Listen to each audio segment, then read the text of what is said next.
में तो इजीली दिख रहा है बेटा कि आपका फंक्शन 0 पे डिफाइंड नहीं है, ठीक है ना। तो हम लास्ट क्लास में जब लिमिट्स पढ़ी थी हमने, जो लोग ऑनलाइन है बेटा वो भी सुनना, जो मैं स्टेटमेंट दे रहा हूं, लास्ट क्लास में जब हमने लिमिट पढ़ा था, लिमिट में बोला था कि पॉलिनोमियल फंक्शन हो या ट्रिग्नोमेट्रिकल फंक्शंस हो या एक्सपोनेंशियल फंक्शन हो या लॉगरिथमिक फंक्शंस हो, इन सारे फंक्शंस की लिमिट्स एग्जिस्ट करती हैं।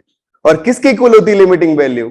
फंक्शनल वैल्यू के इक्वल होती है उसी पॉइंट पे। तो सारे के सारे फंक्शंस कैसे? कॉन्टिन्यूअस फंक्शंस है। तो एक नोट सब लोग लिखोगे क्वेश्चन शुरू करने से पहले कि जो जो चीजें आपके दिमाग में रहनी चाहिए, राइट? लिखना बेटा, polynomial functions, trigonometrical functions, ITF inverse trigonometrical functions की भी बात कर रहा हूं, ठीक है। Polynomial, trigonometrical, ITF and log comma antilog मतलब एक्सपोनेंशियल, ठीक है। All are continuous functions on their domain, all are continuous functions on their domain. Domain से बाहर की बात नहीं कर रहे, जैसे 10 है। अब 10 किसी ने बोला कि फंक्शन 10 फंक्शन कैसा होता है? कॉन्टिन्यूअस होता है हमेशा। क्या बोलोगे? हमेशा कॉन्टिन्यूअस होता है।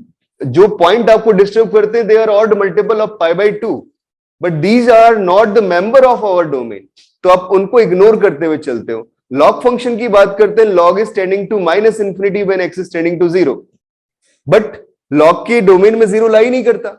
Log is defined only for positive real numbers. तो आप सिर्फ उनका डिस्कशन करोगे जो नंबर्स डोमेन में लाई कर रहे हैं बच्चों, जो डोमेन से बाहर है उनका कोई डिस्कशन नहीं। अब आती है अगली बात एल्जेब्रा की। तो एक और नोट लिखेंगे साथ में for algebra, sum, subtraction, product, sum, subtraction, product and composition of two continuous functions is always continuous. बट मैंने कुछ इसमें दूसरी बात नहीं की है ना, सिर्फ ये बोला कि अगर कॉन्टिन्यूअस है तो कॉन्टिन्यूअस होगा। बट अगर ये बोल दो दो डिसकॉन्टिन्यूअस फंक्शंस हैं, उनका सम, उसके सम के बारे में क्या कहना चाहते हो आप? तो क्या कहोगे बेटा? डिसकॉन्टिन्यूअस होगा या नहीं? वी कांट से एनीथिंग, मे और मे नॉट बी, ठीक है ना। तो आप लिख लीजिएगा वापस साथ में, this property hold only for continuous function, not for discontinuous functions, right. जैसे मैं एक एग्जांपल देता हूं तुम्हें, क्या कोई ऐसा फंक्शन है जो कि डिसकॉन्टिन्यूअस एवरीवेयर होता है? क्या कोई ऐसा फंक्शन है जो कि डिसकॉन्टिन्यूअस एवरीवेयर है? पूरे पूरे, अरे वो तो इंटीजर्स पे डिसकॉन्टिन्यूअस है यार, मजाक मत करो। ऐसा फंक्शन जो डिसकॉन्टिन्यूअस एवरीवेयर है, कहीं भी कॉन्टिन्यूअस नहीं है। तुम्हें याद करो यार, एक फंक्शन बताया था f(x = 1 when x is rational, 0 when x is irrational, right? This is Dirichlet's function, ठीक है। क्या बोलते हैं इसे? Dirichlet's function.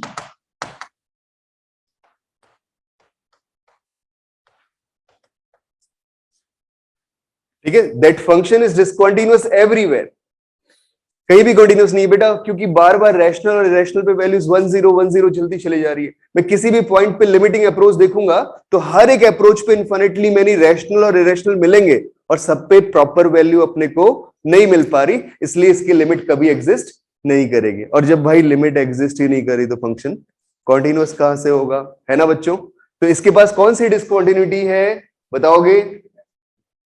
Discontinuity of second kind पढ़ी ना थोड़ी देर पहले। कम से कम एक भी लिमिट एग्जिस्ट ना करे तो उसे क्या बोलते हैं? Discontinuity of second kind. तो this function is discontinuous everywhere on set of real numbers, and the kind of discontinuity is second kind.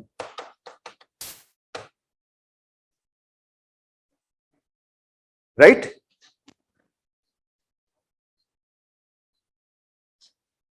This is rational. For rational, this is 1, and for irrational, this is 0.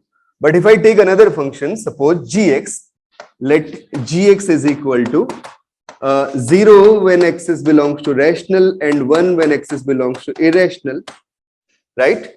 This is also discontinuous everywhere, right बच्चों? समझ में आ रही है बात? यार हाँ या ना बोलो, समझ रहे हो सब लोग? अरे ऑनलाइन वाले जिंदा हैं?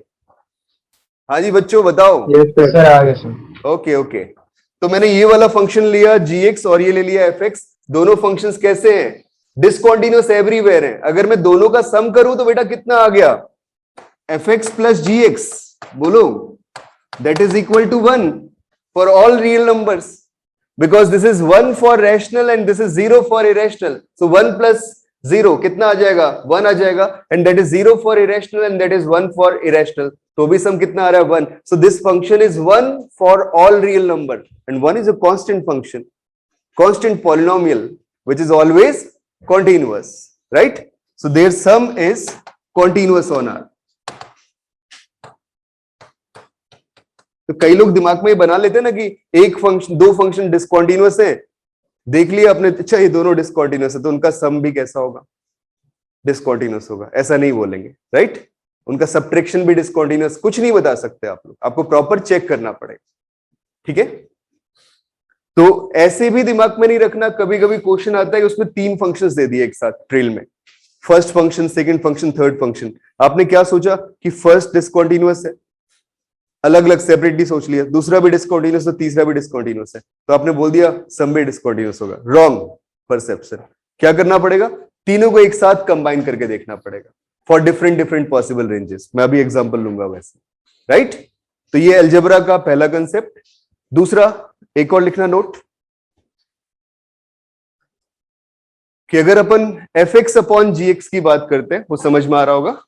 fx upon, sorry, division of two continuous function, division of two continuous function is continuous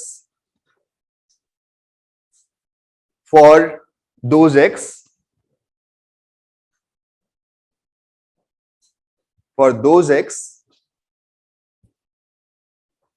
for which denominator is not equal to 0, right?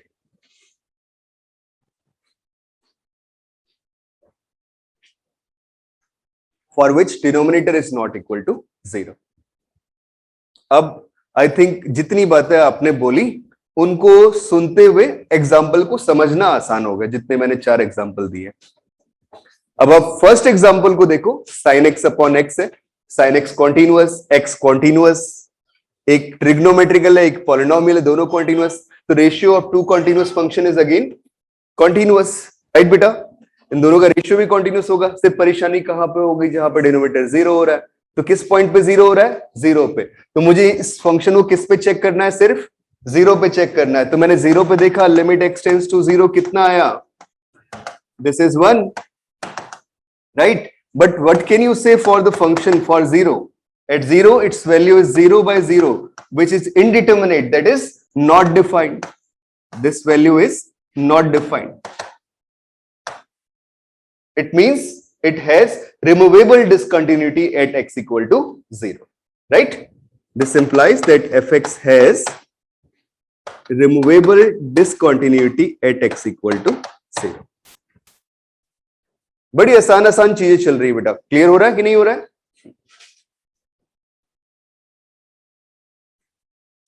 Again the second one, sin x when x is not equal to 0 and 1 when x is equal to 0. जल्दी बता दो। Continuous, सोच लो सही से।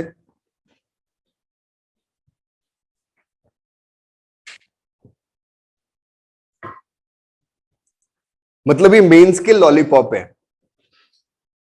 Lollipop in the sense जिसको हम गलत कराते हैं मेंस में। दिखने में तो साइन एक्स है, आपने अभी पढ़ा कि ट्रिग्नोमेट्रिकल फंक्शंस कॉन्टिन्यूअस होते हैं, तो आपने बोल दिया भैया कॉन्टिन्यूअस होगा।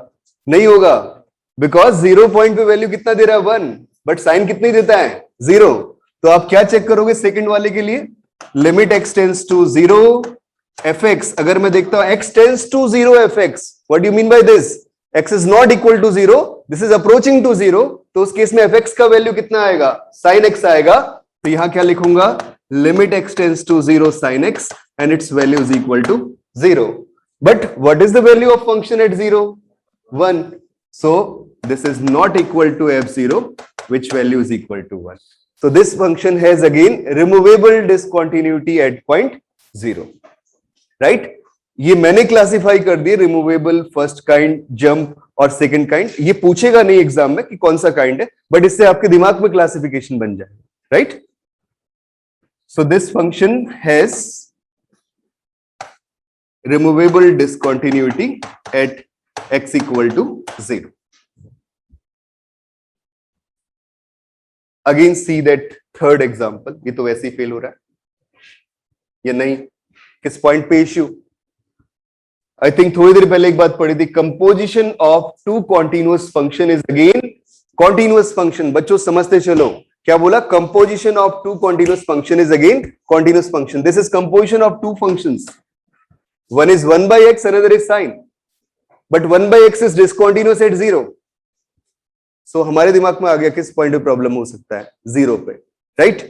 तो आपने इस वाले फंक्शन को किस पे चेक किया, 0 पे चेक किया। तो थर्ड के लिए जब देखें तो क्या चीज निकल के आई, limit x tends to 0 sin 1 by x, what is the limiting value? Does not exist, ठीक है ना? This is bounded between -1 and 1 because sine has the range which lying between -1 and 1, but it will oscillate near about 0, right? ये graph भी हमने last class में discuss किया था, I think याद होगा। तो this is oscillate between -1 and +1, but limit does not exist, right बच्चों? तो इसके बारे में क्या बोलेंगे, this does not exist, sine infinity आ रहा है। जब लिमिट ही एग्जिस्ट नहीं करी तो फिर क्या बोलोगे, discontinuity of second kind, right बेटा?